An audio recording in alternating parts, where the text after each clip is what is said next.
Semana 4 ele vai falar de ferramentas case, tá? Linguagem SQL, DDL, né? Linguagem de definições de dados, e indexação de banco de dados, né? Em banco de dados. Hoje a aula até que é tranquila aqui, porque ainda não vão entrar no mão na massa, né? Depois, como eu expliquei para vocês, vou instalar tudo para vocês verem como funciona. Ah, mas Anderson, daria para instalar uma SQL no meu Windows? Dá para você instalar.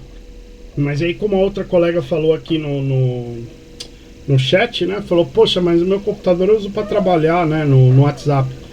E aí? E aí que se você sair instalando um monte de coisa, esse computador que você usa para trabalhar, se você souber formatar ele, ótimo. Que daí você consegue zerar, instalar os programas da sua empresa, já era. Se por acaso der algum BO aí no seu computador, né? E se você não souber, aí o negócio muda de figura, né? Então, assim, eu, Anderson, recomendo fortemente. Se vai fazer os testes, uma máquina virtual é muito melhor para fazer, porque se apaga um arquivo só lá, você apaga o sistema operacional, tudo que está lá dentro, né? Porque você instala o sistema dentro dessa máquina virtual. E aí tá resolvido o seu problema, né? Então você não vai destruir o seu Windows aí, se caso você erre ou faça 1 milhão de instalações, que nem ela falou, mas cada um pede para instalar uma coisa. E realmente, né? Se a gente pegar do ano passado para esse aqui, já teve coisa lá do algoritmo que mandou instalar um programa, teve outro que da web mandou instalar outro, cada um pediu para instalar uma coisa, você sair instalando tudo que tem direito aqui. Agora veio o MySQL, né? E coisa que você não vai usar, aí pode te complicar realmente, né? Então, assim, você pode instalar essa máquina virtual e ir fazendo, que aí eu vou deixar tudo lá para vocês verem. Boa noite, Bianca. Bianca acabou de chegar aí. Então, ó, acabou de chegar, tô começando semana 4 também. Só fiz um overview aí das outras semanas pra gente ver o que tinha acontecido, dar uma relembradinha aí, rápida, né? Não é muito lento também. Bom, então semana 4, ele vai falar de ferramentas case, linguagem SQL DDL e indexação de banco de dados. Aí então, o que seria essa ferramenta case, né? Produto baseado em computador que tem propósito de ajudar os engenheiros de software no desenvolvimento de software, né? E case é essa palavra aí, né? Ó, né? Que é Carnegie Mellon Software Engineering Institute. Então, vem dessa palavra, né? Que te ajuda a criar software. Trocando em miúdos aqui, o que eu entendi, né? Que eu achei bem tranquilo para vocês entenderem. É que o SQL é tudo baseado em comandos, né? Create table, insert, né? Drop table e tal. E aí eles criaram uma ferramenta que é mais visual. Então você consegue pegar essa ferramenta, visualmente enxergar suas tabelas, seu banco de dados, né? Coisa que se você ficar por comandos, né? Você não conseguiria ver. Então o próprio MySQL criou isso, né? Para ter uma maneira mais fácil de você lidar com esses dados. Aí a modelagem então de dados, né? As ferramentas ajudam na modelagem, na criação de modelos de entidade de relacionamento. Por isso que eu lembrei vocês um pouco das palavrinhas, que eu acho que o que pega nessa disciplina é isso, né? Modelos de tabela de relacionamento. Uma tabela se relaciona com outra. Entidade, né? É uma tabela, lembrando aí, né? Vocês, né? Que a literatura está escrita em entidade. E às vezes a gente lê isso aqui, fala, o que é isso aqui, né? Entidade. Fica aí passeando, né? Nas ideias, né? Aí falou um pouco de modelos relacionais, né? Também vai te ajudar nos modelos relacionais, o dicionário de dados, em criar scripts, né? E fazer engenharia reversa, que a gente falou. Aí até fui procurar, né? O que seria engenharia reversa. E ele coloca aqui nos slides, e explicou um pouco também, você fazer, entender como é que funciona alguma coisa, né? Aí eu vou chegar lá também para vocês entenderem. Então as ferramentas case, né? Elas devem, né, impedir ações por parte dos usuários que levam a erros de modelagem, né? Então, normalmente, esse tipo de ferramenta vai te auxiliar nisso, né? Enquanto se você criar isso na mão, né, via comando, pode conter erros, né? E a ferramenta vai te dar um visual, vai te proporcionar um jeito de você não errar, né? Então é esperado, né, que disponibilize também a funcionalidade de verificação, né? E alguns exemplos é esse, né? Ó, DB Designer, Erin, DB Main, IBM Rational e MySQL Workbench, que é o que ele vai usar, né? Justamente esse site aqui que vai estar o Workbench, né? Ah, mas é só instalar o Workbench? Você tem que ter o MySQL instalado e instalar o Workbench. Então o MySQL seria a ferramenta de banco de dados que é gratuita, que a gente instala, e daí você instala o Workbench para você acessar o seu MySQL. Então são dois programas que serão instalados para fazer isso, né? E não apenas um, né? Talvez lá a hora que ele fez também não vi se isso ficou claro. Eu acho que para algumas pessoas não deve ter ficado, né? E aí a engenharia reversa, né, tem alguns bancos de dados que já estão lá colocados, já estão feitos, né? E você não sabe a relação, o modelo de conceito deles, né? Você não consegue enxergar isso, porque o banco já está lá. E você usando um tipo de ferramenta dessa, você consegue enxergar essas tabelas, né? E enxergando as tabelas, a relação entre elas, você passa a entender melhor o banco de dados, como ele funciona. Então, é a capacidade de você acessar essa ferramenta case e acessar um banco de dados que já está instalado, já está feito, né? E a partir dele você gerar um modelo conceitual baseado no modelo de entidade de relacionamento, que ele chama de MER, né? Agora até uma outra sigla aí que ele colocou, né? Então você consegue enxergar a relação entre as tabelas. Entidades, de novo, são as tabelas, né? Ele coloca esse nome aí, né? Atributo é o campo, né? Entidade é a tabela. Tupla é o registro. Então a gente já tem que ir decorando esses negócios, porque pode vir essa literatura lá na prova, e eu acho que vai vir, creio eu, né? Que eles não vão perguntar do jeito que a gente sabe. O MySQL Workbench, né? Depois ele colocou isso no slide, até coloquei igual ele colocou aqui, nem tirei as palavras dele. Não é exatamente uma ferramenta case, porque ele não faz implementações de nível apenas de conceito, né? Ele pode ser considerado uma ferramenta de desenvolvimento para MySQL, né? Eu creio que é algo a mais aí, né? Permite pensar de forma conceitual e a partir disso gerar uma implementação física. E é muito difícil em produtivo trabalhar com banco de dados sem uma ferramenta de desenvolvimento como essa. Então ele colocou lá nas considerações finais, eu achei até legal, porque realmente, né, sem essa ferramenta fica mais difícil você só lidar com comandos, né? Embora na hora que você esteja lá no seu programa, o comando insert você vai ter que colocar no meio das suas linhas de programa, chamar o MySQL lá e falar agora insert, aí que você vai colocar o campo 1 que você colocou aí no seu programa nome campo 1, no campo nome lá dentro do SQL. Então você tem que ir relacionando um com o outro. E aí, já começando a falar um pouco da linguagem SQL, que hoje eu não vou conseguir fazer uma massa, mas semana que vem a gente faz, né? Creio eu que semana 5 também vai ter mais dessa prática, né? E aí a gente pode agregar na aula, já depois que todo mundo instalado também, que daí eu já vou deixar as instruções, vocês instalam lá, vai ser acho que mais tranquilo, né? Até quem não conseguiu, né? Com as instruções, aliás, lembrando que as instruções estão na infraestrutura e não achei na aula dele, né? Se alguém achar depois, coloca lá no grupo, né, para dar uma ajuda. Mas eu não achei instruções dessa parte de instalação. Pode ter gente que está, né, num nível que está tranquilo para instalar, mas pode ter gente que não consegue fazer. Então, né, o ideal é a gente deixar as instruções. A linguagem SQL, então, é a Structured Query Language, né?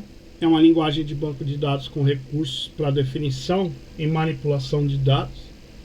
permite especificar restrições que devem ser impostas aos dados, e a linguagem padrão, né, dos sistemas de gerenciamento de banco de dados, estabelecido pelas normas ANSI e ISO, né? Então eles são duas organizações aí que estabelecem normas, né, de padronização.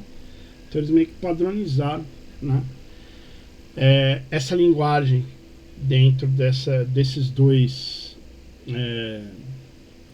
dentro dessas duas organizações, padronizaram dentro do SGBD, né, dentro do sistema.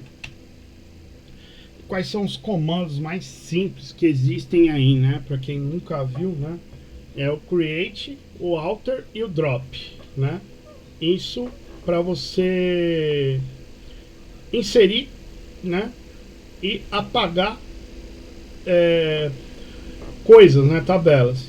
Agora o insert, tabelas e alguns outros objetos também.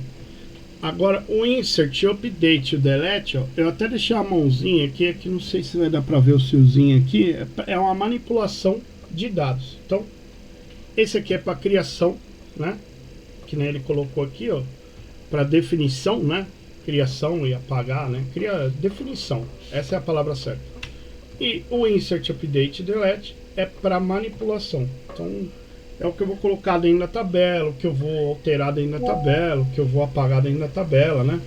E aqui é um pouquinho chato, né? Porque a gente às vezes confunde. Eu vi na avaliativa, acabei até errando a questão, porque eu sabia que era drop e eu não sei, na minha hora eu cliquei delete lá sem querer, né? E aí errei a questão.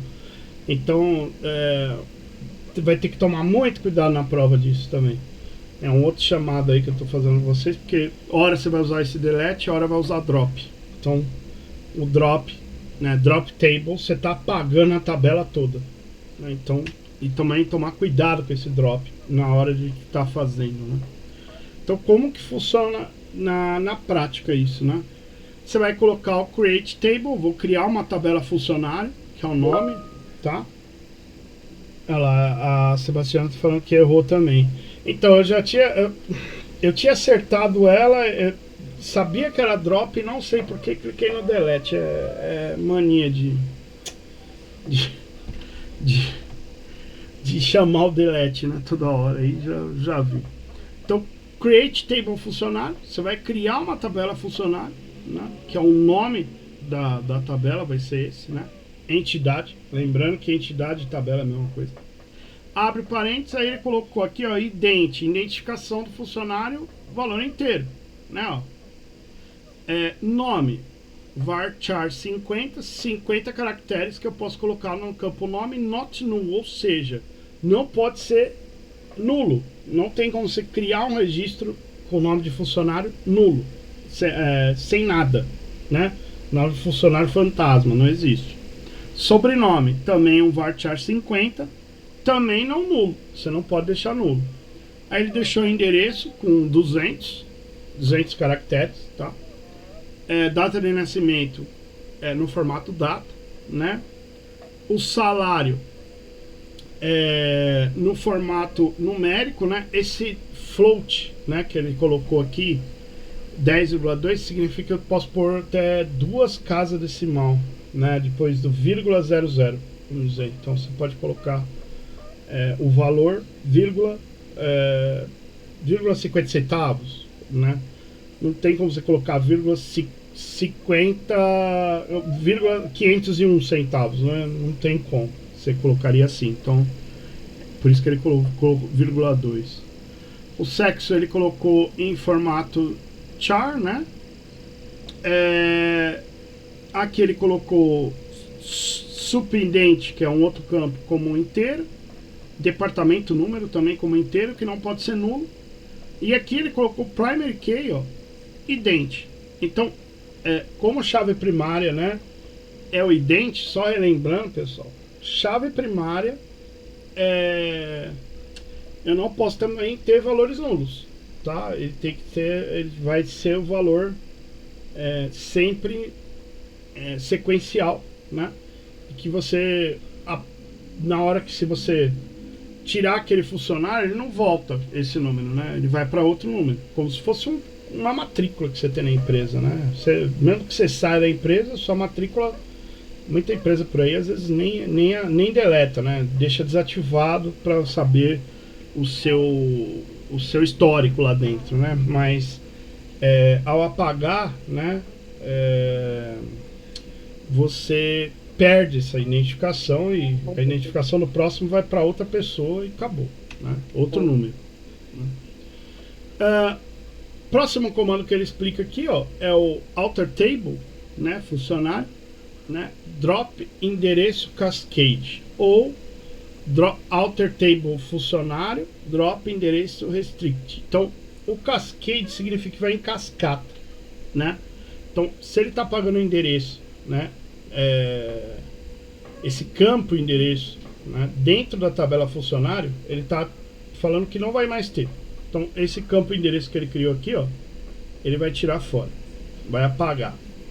Se eu apago esse campo endereço, em cascata, significa que tudo que se refere ao endereço dentro dessa tabela, se eu relacionei com outras tabelas, também será apagado. Essa é a diferença, né? Então, se outra tabela se refere a esse endereço aqui da minha tabela aqui, né? Na hora que eu ponho cascade, vai tudo junto. Se eu ponho restrict, ele vai ficar restrito a essa tabela. E as outras tabelas que se referem a essa vão ficar meio perdidas lá, porque está se referindo a esse endereço aí. Então, tem os dois modos de você dar um drop aqui, no caso, apagando, né? Esse drop, na verdade, é você tirar, apagar, né? Alter table funcionário, né? Que ele está colocando alterar esse supidente, né? Ele vai deixar como padrão o número 1163. Então, na hora que você inserir algum número, o 1163 vai vir na frente. Então, sei lá, vou colocar o número 50, vai ficar 116350. Para todo número que você colocar, vai ter esse padrão. Default em inglês é padrão, né? Então, já vai deixar o padrão 1163 na frente. No alter table funcionário, aqui ele está adicionando um campo endereço varchar 200. Então, lá em cima ele fez como apagar, né? E aqui vamos supor que você tivesse criado uma tabela com ident, nome e sobrenome, e daqui para baixo você não colocou nada. Aí do nada você resolve inserir um campo endereço. Então você vai colocar alter table funcionário add endereço varchar 200. Então aí eu estou colocando um campo endereço agora. E aí você vai colocar esse campo na sua tabela. O drop table, né? Funcionário cascade significa apagando a tabela funcionário e todos os relacionamentos que tem ela em cascata também serão apagados das outras tabelas. Então, até coloquei, ó, e todas as outras referências das outras tabelas estão ligadas a ela. Então, vai tudo, né? Lembrando, se eu colocar o restrict, só vai a tabela funcionário. Quem se refere a ela vai ficar meio perdido lá, porque não tem mais a referência do funcionário, né?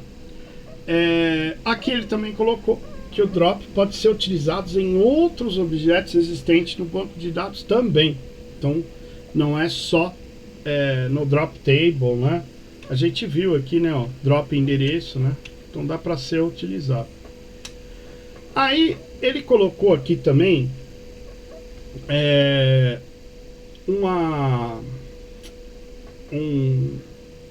os comandos de manipulação, né? Então, insert into funcionário. Valores, né? 1163, a Cláudia, que é o nome, né? 1163 seria o código dela. Moraes, que é o sobrenome, esse endereço, data de nascimento, né? Salário, sexo, né? Aí ele colocou as outras duas chaves lá, né? Então aqui, na verdade, quando você cria o seu sistema, você tem que... Não é que você vai colocar esses números desse jeito aqui, né? Você vai pegar lá um campo onde ele digitou no seu formulário lá, que seja web, em algum lugar, e aqui o values, né? Você vai colocar campo 1, campo 2, campo 3, campo 4, campo 5, campo 6. E aí, aqui vem a primeira coisa que ele não falou lá na aula, mas que você pode gerar erros, né? Se você coloca o campo errado, né, vamos dizer que eu ponho o nome da pessoa aqui, seria o campo 2, eu coloco aqui no salário. A pessoa vai digitar uma string, que é um monte de caractere, e o salário não aceita caractere no banco de dados. Então o meu banco de dados ele vai acabar não inserindo a informação, porque ele vai falar, ó, não pode, né? E vai dar um erro na hora de inserir. Então, na hora que você está fazendo o seu sistema, tem que ficar atento com os campos relacionados aos campos que você criou aqui na sua tabela. Tem que estar certinho linkado um com o outro para você não cometer erro e aí você não conseguir adicionar. Já seria o primeiro erro que você faz no seu projeto, né?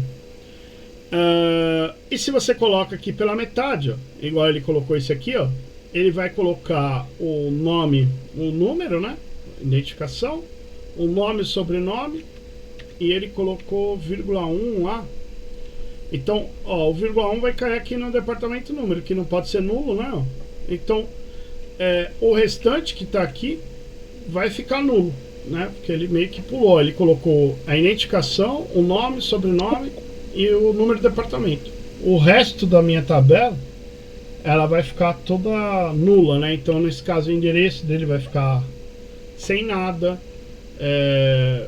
A data de nascimento também não vai ter, o salário dele não vai ter, sexo não vai ter, né? Esse subindente também não vai ter. Ele não colocou nada e vai ficar lá nulo, né? Nulo significa em branco mesmo, lá na sua tabela, né? E aí também ele deu o exemplo do update, projeto, né? Novos valores. 7, localização igual a Minas Gerais, onde o departamento número é igual a 5. Aliás, colocar na onde tem a localização, né? Colocar Minas Gerais na localização, né? Onde o número é igual a 1, né? E o D número é igual a 5. Então ele vai mudar para 5, onde o número é igual a 1 e vai colocar a localização Minas Gerais. Ele vai procurar onde tem o número 1, mudar para 5 e colocar Minas Gerais no nome de localização. E no número vai colocar o 5. Então aqui ele alterou 2 valores numa localização. Mas ele deu umas outras ideias lá. Existem, pessoal, não coloquei aqui, que dá para você fazer uma consulta e alterar e inserir. Então, a partir de outra tabela, né? Dá para você colocar aqui insert int funcionário, select asterisco from outra tabela. Ou select, sei lá, identificação, nome, não sei o que, endereço, lá da outra tabela. From outra tabela. Então, o comando select ele é muito usado na pesquisa, né? Na hora que você vai fazer a busca dos dados, né? O insert update você está inserindo e alterando dados, que acontece toda hora, né? Você abre lá o cadastro da pessoa, você vai alterar, você vai inserir novo e assim sucessivamente. Mas a consulta também direto, né? Acontece. E aqui, para complicar mais um pouco a cabeça, né? Aí você usa o delete, que é o que remove os registros da tabela. Então, delete from funcionário, onde a identificação é 1167. Então, aonde tiver 1167, eu vou apagar, como é chave primária, tá vendo? Ó? Esse dente que ele colocou lá atrás, 1167, só vai apagar um cara só o 1167. O resto vai ficar lá, né? Ó. Delete from funcionário, where nome igual Caio. Então, onde tiver Caio, ele vai apagar, né? Onde tiver o nome Caio, né? Eu vi aqui um exemplo que ele tinha dado, não sei se está aqui, né? Que eu acho que isso aí não daria para colocar, que nem se você colocar, acho que é no índice que ele vai colocar isso. Mas se você colocar nome, né, como chave primária, fica meio complicado, porque você não pode ter um nome igual. Aí isso aqui, e vai ter um monte de Caio da Silva, Caio de Souza, e aí como é que você vai fazer, né? Então tem que pensar em tudo isso, né? Normalmente quem é chave primária é um número, né? Esses identificadores aqui, ó, por exemplo, né? Seria mais ou menos o número de matrícula, essas coisas que a gente coloca em chave primária, né? Aí ele entra falar um pouco de índice, né? Falou essas partes que aí a gente vai fazer semana que vem, como eu falei para vocês. Aí vamos instalar, vou deixar tudo certinho. Semana que vem a gente sai criando tabela, tirando tabela, aí dá pra, né, brincar um pouco.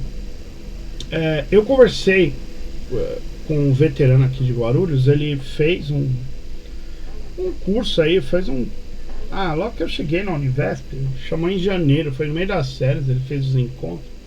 Ele trabalha com banco de dados. Ele falou que tem que tomar muito cuidado com esse drop, né?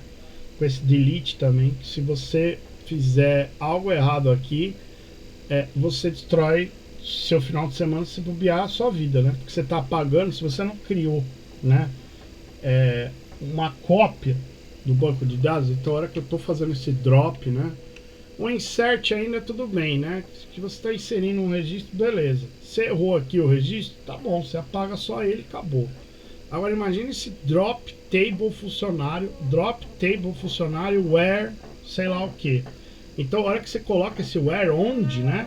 Se você errar essa parte que você está colocando depois do where, vai ficar complicada a sua vida. Ele falou isso pra nós lá. Ele falou que daí se você errar, você pega. E ele falou que chegou a perder final de semana tentando solucionar coisas que era simples assim por causa desse drop. O drop e o delete aqui, né? Ó, o delete também tem que tomar muito cuidado, porque esse aqui tudo bem, que é só um cara, beleza. Agora imagina esse, o nome Caio, né? Sei lá. Aí então, você erra isso aqui, ó, você vai deletar um monte de registro lá da empresa.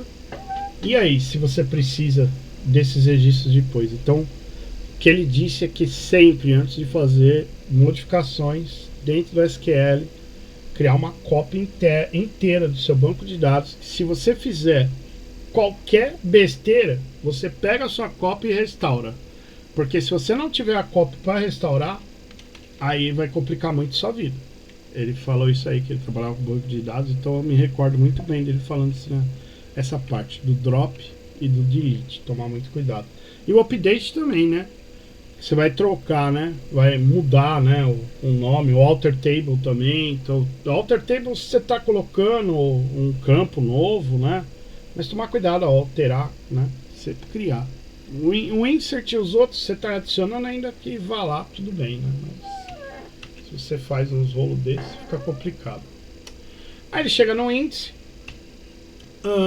O índice, ele só tem, pessoal, caiu em avaliativo isso aqui, tá?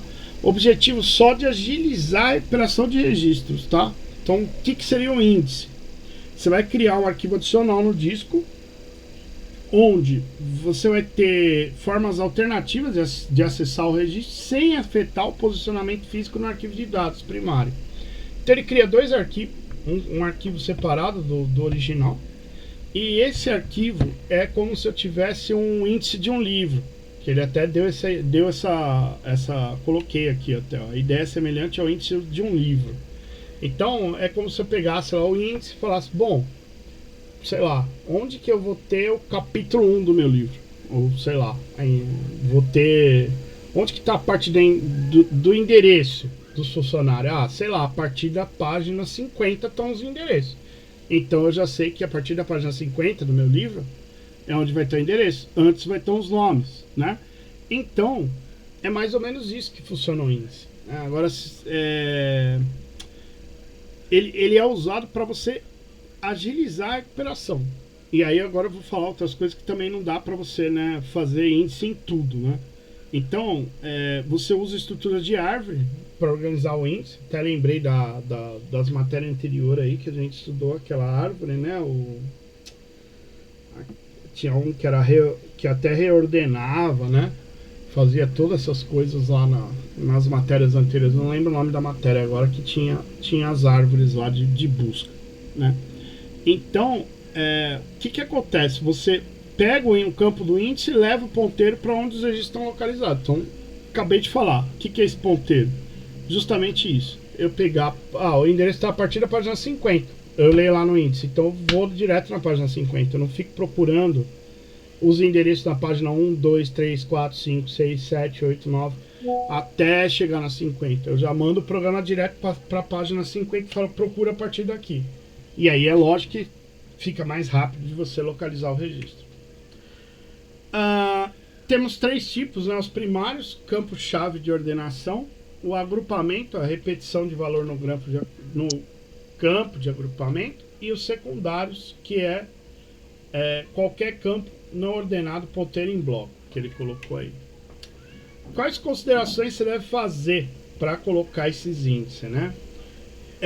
Usar sempre campos que você vê frequentemente, pesquisa frequentemente, né? Normalmente é nome, né? Que nem ali pelo funcionário, vai pela identificação, vai pelo nome, né? Indexar chaves estrangeiras para uso frequente de joins, aí ele vai explicar esse join na próxima semana, né? O join, que é o outro comando que você usa, né? Índices para colunas pesquisadas por intervalo de valor, né? Que você procura dentro do intervalo. E índices para cláusulas where, select asterisco from, funcionário where, nome igual a Caio. Estou dando um exemplo aqui, então eu vou procurar na tabela funcionário onde tem o nome Caio, né? E aí ele vai me retornar esse negócio aí para mim. Então normalmente é aí que você vai aplicar o índice, né?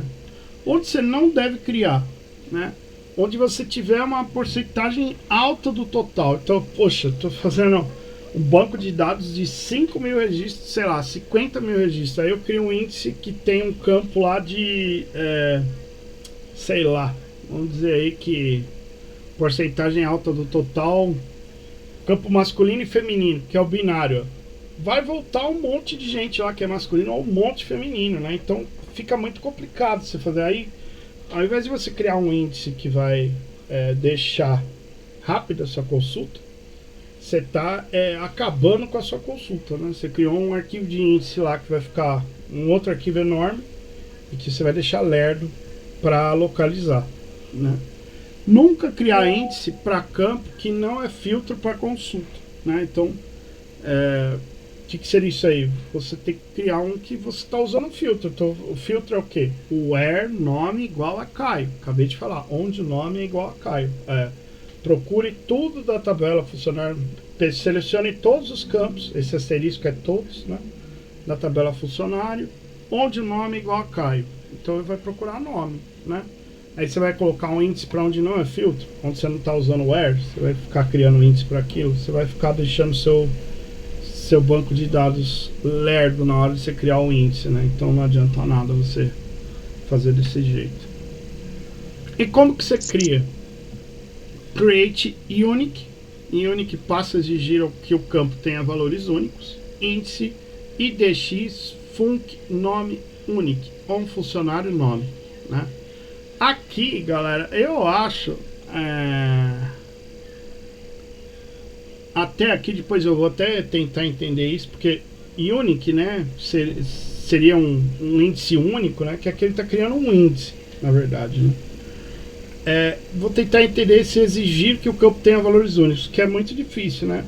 No nome, como eu falei para vocês, se tem Caio, vai ter 2 Caio, vai ter vários, né?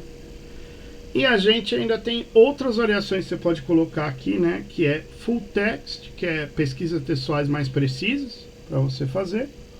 Special, que é dados geográficos, pontos, linhas e polígonos, que você pode colocar aqui na hora de criar o índice. Como que você apaga? No drop, ó. Como eu falei para vocês, o drop dá para ser usado lá, drop table, drop index, ó. Então vou apagar o índice, né? De índice funcionário nome, né? E as considerações finais, né? Que precisa ser bem trabalhadas para você não perder performance, né? E existem especialistas, né, que estão desenvolvendo questões relacionadas a performance e desempenho de banco de dados. Uma vez que a gente está com cada vez mais dados aí, né? Você tem que fazer o tratamento da melhor forma e a pesquisa mais rápida possível, né? Acho que era isso da semana 4. Tô devendo a instalação, né, das coisas, né, pessoal? Não sei se alguém quer falar algo aí que eu esqueci, sei lá. O Luiz já saiu, ele que tem mais... como é que fala? Parece que ele é da área, né? Não, tá tranquilo aí? Certinho. Resumidamente foi isso que ele falou. Eu tirei umas partes para não ficar tão complexo, tá?